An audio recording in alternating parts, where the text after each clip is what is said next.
Buenos días o buenas tardes, compañeros. Mi nombre es Carlos Manuel y yo daré continuación a la última parte de la exposición que trata acerca de los dispositivos diversos en el tránsito. La información para esta parte de la exposición la tomé del Manual de Señalización Vial y Dispositivos de Seguridad de 2014, expedido por la Secretaría de Comunicaciones y Transporte. Primero que nada surge la pregunta de ¿qué son las señales diversas? En este caso, las señales diversas son dispositivos que se colocan para el encauzamiento y la prevención del usuario de las carreteras y o vialidades urbanas, o sea, a la persona que va conduciendo dentro de la carretera. Dentro del manual de señalización tenemos 11 elementos listados, de los cuales 6 son obras diversas y 5 son dispositivos diversos. En este caso tenemos indicadores de obstáculos, indicadores de alineamiento, reglas y tubos guía para vados, indicadores de curvas peligrosas y los dispositivos antideslumbrantes. El primer dispositivo del que les voy a hablar son los indicadores de obstáculos o también abreviados como OD-5. Estas son señales bajas formadas por tableros que se utilizan en carreteras y vialidades urbanas para poder indicar al usuario cuando existen obstáculos que tengan un ancho menor a 30 centímetros o existencias de bifurcaciones. En este caso podemos tener indicadores ya sea laterales y en bifurcaciones. Bueno, aquí tenemos imágenes representativas de lo que son los indicadores de obstáculos laterales y los indicadores de obstáculos en bifurcaciones. La forma de los tableros. Esta es muy específica y está dentro del manual. En este caso dice que deben de ser rectangulares, con su mayor dimensión en posición vertical, o sea que los veremos más altos, sin ceja y con esquinas redondeadas, como lo podemos ver en esta parte y en esta parte. Y el radio para redondear las esquinas tiene que ser de 4 centímetros. El tamaño de los tableros difiere un poco. Para los de obstáculos tiene que ser de 122 por 30 centímetros y para los de bifurcaciones tiene que ser de 122 por 61 centímetros. Estos elevados por un poste de por lo menos 20 centímetros de la carretera o del lugar donde se coloquen. En este caso, el de la derecha se utiliza cuando se indica un obstáculo entre dos carriles o entre dos carriles de un mismo sentido o en una bifurcación. Ubicación y contenido. Los tableros de los indicadores de obstáculos se colocarán inmediatamente antes del obstáculo o en las ramas que formen la bifurcación en caso de existir. En este caso tienen que ser de un color muy específico, en donde dice que tienen que ser de color negro de fondo y las franjas deben ser blancas reflejantes. Bueno, ahora tenemos los indicadores de alineamiento o también abreviados como OD-6. Estas son señales bajas que se usan para delinear la orilla de la carretera o en cambios de alineamiento horizontal, para enmarcar estrechamientos de arroyo vial y para señalar los extremos de los muros de cabeza si es que existen algunas alcantarillas en esos lugares. La forma y tamaño de estos elementos están especificadas dentro del manual. En este caso nos dice que se colocan a la orilla exterior de los acotamientos, sobresaliendo 75 centímetros respecto al hombro de la carretera, y estos deben de tener un elemento reflejante en la parte superior, dispuesta de tal forma que cuando la luz de los vehículos incida sobre ellos, regrese a los ojos del conductor en forma de un haz luminoso. Los postes que se utilicen como indicadores de alineamiento deben tener una longitud mínima de 1 metro para que al momento de hincarlos en los hombros, estos sobresalgan los 75 centímetros que había mencionado anteriormente. El elemento reflejante debe ser de 7.5 centímetros de altura y 8 centímetros de ancho como mínimo. Y si el poste es de sección circular, el elemento reflejante tiene que cubrir todo el semiperímetro. En este caso lo podemos ver indicado en la siguiente imagen con todas las medidas, y esta sería una vista en planta y esta es una vista en elevación. El siguiente elemento son las reglas y guías para vados, abreviados también como OD-8, y estos son señalamientos bajos que se usan en las carreteras donde existan vados para indicar a los usuarios los tirantes máximos de agua que podrían encontrar en ellos. Para la forma y el tamaño. Las guías en este caso son postes metálicos que sobresalen 1 metro respecto al nivel de rodadura, a los que se les debe de adosar también una regla metálica. Esta a su vez debe estar graduada cada 25 centímetros. Y en el tamaño, las guías deben de ser de 5 centímetros de diámetro con la longitud necesaria para que, una vez hincadas en los hombros de la carretera, estos sobresalgan de la superficie de rodadura solamente 1 metro. En este caso tenemos una vista de perfil y una vista de frente. Dentro de la ubicación y el color, podemos decir que las guías para los vados se deben de colocar de manera que la orilla interior coincida con el hombro de la carretera en ambos lados del vado y a lo largo del mismo, con una separación máxima de 10 metros que sirva como guía para identificar el ancho del vado. En este caso aquí los tenemos denotados en este gráfico. La guía es el cuadrito negro que tenemos de este lado y las reglas serían las láminas que están ubicadas perpendicularmente. Estas guías para vados deben de ser negras y las reglas graduadas deben ser blancas, blanco mate, que cumplan con el patrón aprobado por la autoridad responsable de la carretera o vialidad urbana con caracteres de color negro. También tenemos los indicadores de curva cerrada o denotados como OD-11. Estos indicadores son señales bajas que se utilizan para indicar mediante puntas de flecha los cambios que habrán en el alineamiento horizontal de la carretera o vialidad urbana, con el propósito de que el conductor ponga un énfasis adicional o ponga más atención en esa parte de la carretera.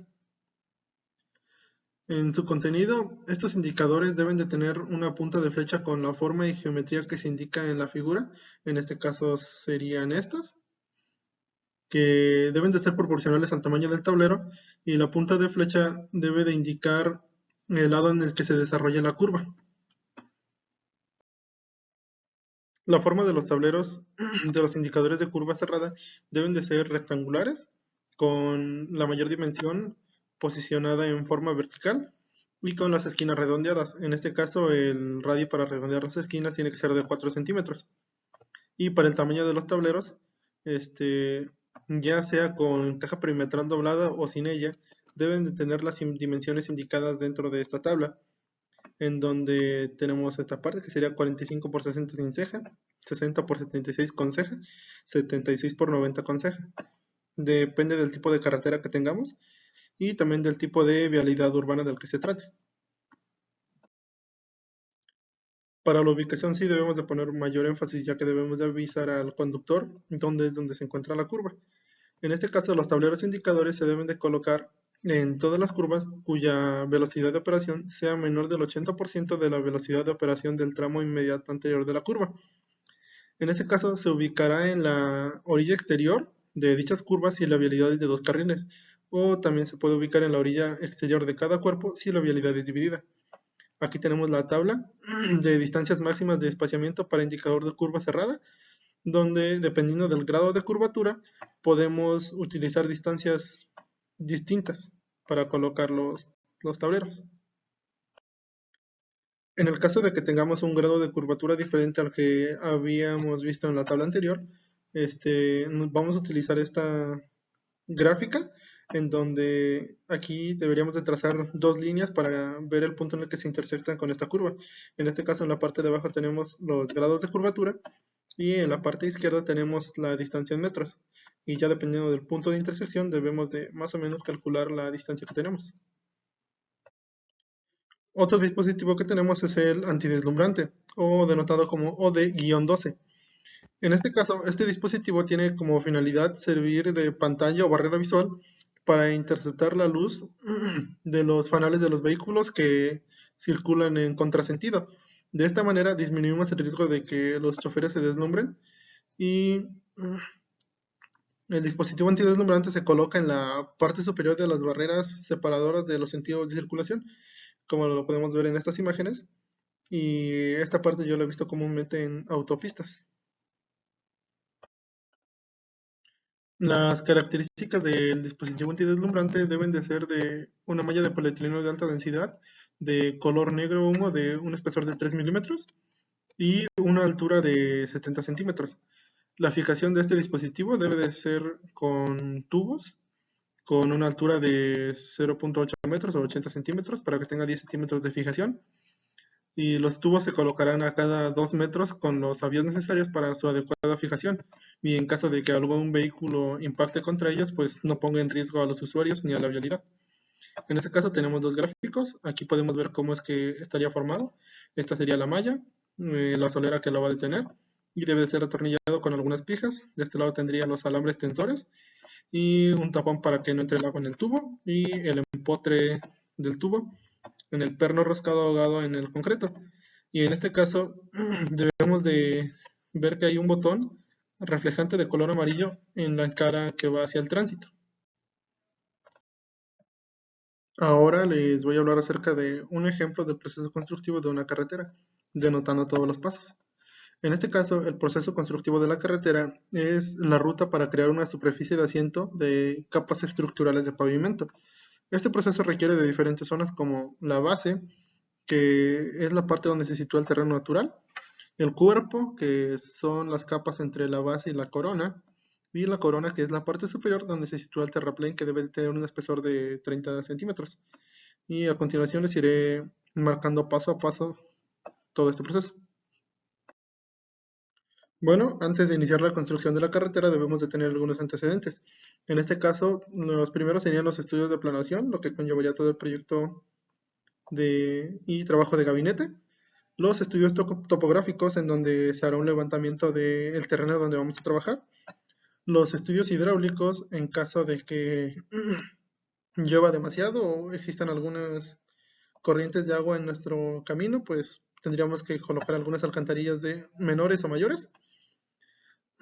Los estudios de tránsito, los estudios de construcción y los estudios de mecánica de suelos para conocer todas las características del terreno sobre el que se va a trabajar. Lo primero son los preliminares. En este caso se divide en 4 fases, que la primera sería la limpieza del terreno, como podemos ver en esta imagen, con ayuda de algunas máquinas, el trazo y la nivelación, la excavación y por último la compactación. Y a continuación les iré explicando uno por uno. La limpieza del terreno natural. Antes de intervenir cualquier zona para la construcción de alguna carretera, se debe de retirar una capa de materia vegetal, que en este caso no nos sirve, que siempre existe en el lugar. En este caso pueden ser ramas, hojas o algunos otros elementos. Este proceso requiere de algunas herramientas manuales como lo pueden ser hachas, machetes, motosierras y en diferentes casos también se puede utilizar maquinaria que pueda cortar árboles o transportar este material. También se pueden utilizar para remover los troncos desde la raíz o también se puede recurrir a diferentes animales como lo son caballos, mulas o bueyes que también tienen capacidad de carga para mover estos elementos. Teniendo ya limpio el terreno o la zona de trabajo, pasamos al trazo y la nivelación. En este caso debemos de marcar y medir el terreno donde se va a construir el proyecto. También debemos de delimitar o marcar algunos elementos que ya tenemos en el proyecto geométrico. En este caso podemos ayudarnos de algunas estacas o con cal. Y también debemos de denotar el alineamiento horizontal y el alineamiento vertical. Después pasamos a la excavación y el movimiento de tierras. Esto se refiere a cortar y remover cualquier clase de material independientemente de su naturaleza o de sus características dentro o fuera de los límites de construcción. Este proceso se realiza con la marcación de todos los puntos con tiza blanca o puede ser cal para que se vea, con el fin de que no se vaya a borrar o no provoque alguna confusión en donde se pueda excavar de más o cualquier cosa. Por esta razón, el terreno debe estar libre de polvo y limpio. El uso de las máquinas también depende del rendimiento y del presupuesto que tengamos para trabajar. Si se puede acudir a una mini excavadora, una dumper, un mini cargador, martillo hidráulico y herramientas manuales. La excavadora y la retroexcavadora se usan para grandes envergaduras, aunque en esta parte también debemos de considerar la dureza del material que se va a excavar. En este caso lo podríamos tener como tipo A, tipo B y tipo C. Debemos de tener algunas consideraciones. A medida que se va excavando, se requiere que una persona esté al pendiente del trazo para no tener equivocaciones o errores. Es importante ir viendo los avances con la maquinaria. Para esto, por decir, si tenemos que excavar 60 centímetros y ya la maquinaria excavó 50 o 55 centímetros, le decimos que pare y que se vaya a otro lugar o siga avanzando. Y ya los 5 centímetros o 10 centímetros restantes los excavamos con ayuda del maestro de obra para definir lo que está pasando en el terreno. También debemos de proteger las tuberías en caso de que existan y en este caso podría ser colocar algunas camas de arena. Y también debemos de ver el acarreo del material en donde se necesite. Ahora para la compactación. En este caso se comienza con una compactación y esta tiene como objetivo estabilizar y nivelar el área de trabajo. No se deben de dejar áreas o zonas flojas donde pueda deformarse la tierra mientras siga el proceso de construcción. Esto se puede hacer con ayuda de vibrocompactadores como que vemos en la imagen. Ahora pasaríamos a la construcción de terraplenes. En este caso, un terraplén es la tierra que se usa para construir un camino o una estructura defensiva para rellenar un espacio. También se realiza cuando hay algún desnivel. Los terraplenes utilizan una plantilla por medio de las compactaciones antes de rellenarse. Al compactar, se deben de hacer capas de 20 a 30 centímetros con un 90% de su peso volumétrico seco, no más ni menos del 2% cercano. El material que se va a usar se puede extraer de algún banco de material específico que tengamos cerca o del mismo lugar donde estamos retirando el material en caso de ser adecuado para el trabajo. Después de eso pasamos a las obras de drenaje mayor y menor. En este caso son estructuras comúnmente conocidas como alcantarillas y el drenaje menor son los conductos bajo la carretera de cualquier forma y tamaño con longitudes de hasta 6 metros. Pasando de esto ya se denominan como obras de drenaje mayor y ahí es donde podemos ubicar los puentes. Son obras de este tipo como las que tenemos en la imagen. Aquí estaría pasando la carretera y este sería el lugar que se deja para que pase el agua. Ahora pasamos a la construcción de la capa subrasante.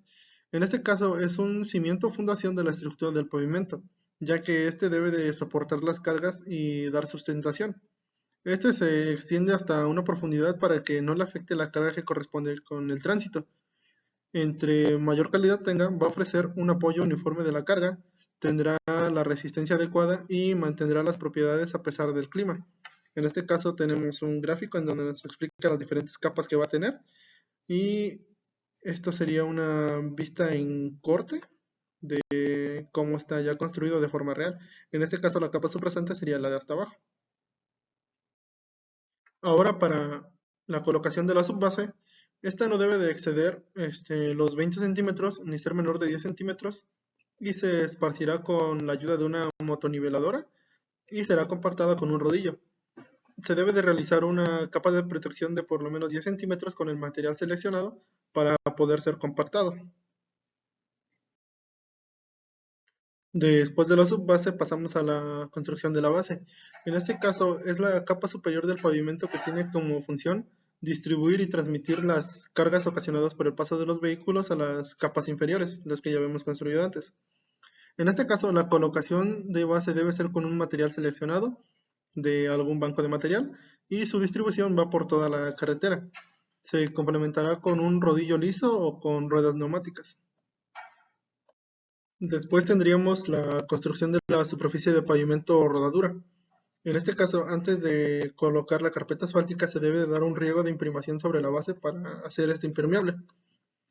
En este caso, la superficie de pavimento o rodadura es la capa superior del pavimento formada por mezclas bituminosas, que a su vez el pavimento es la capa superior del firme que, colocada sobre la base, debe de soportar directamente las cargas aplicadas por el tránsito de vehículos.